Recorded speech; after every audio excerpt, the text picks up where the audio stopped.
ఇక మెగాస్టార్ చిరంజీవికి కృష్ణంరాజు ఇచ్చిన ఒక పుట్టినరోజు బహుమతి కేవలం ఒక వస్తువు కాదు, అది వారి అనుబంధాన్ని, ఒకరిపై ఒకరికి ఉన్న గౌరవాన్ని చాటి చెప్పే మరపురాని జ్ఞాపకం. ఇంతకీ మెగాస్టార్కి పుట్టినరోజు కానుకగా కృష్ణంరాజు ఏమిచ్చారో తెలుసా? కృష్ణంరాజు చిరంజీవికి ఇచ్చిన ఆ మరపురాని పుట్టినరోజు బహుమతి ఒక అరుదైన ఉంగరం. అయితే ఆ ఉంగరం బహుమతిగా ఇవ్వడం వెనుక పెద్ద కథే ఉందట. ఇక చిరంజీవి ఒకసారి కృష్ణంరాజు గారి దగ్గర ఉన్న ఒక ఉంగరాన్ని చూసి అది చాలా బాగుందని, తనకు అలాంటిది కావాలని సరదాగా అడిగారట.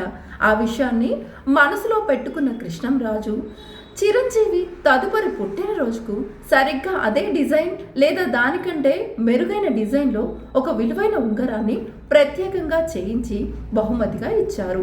చిరంజీవికి ఆ బహుమతి ఎంతగానో నచ్చింది. అది కేవలం ఒక వస్తువు కాదని ఆయన ప్రేమ, అభిమానానికి గుర్తుగా భావించారు మెగాస్టార్ చిరంజీవి.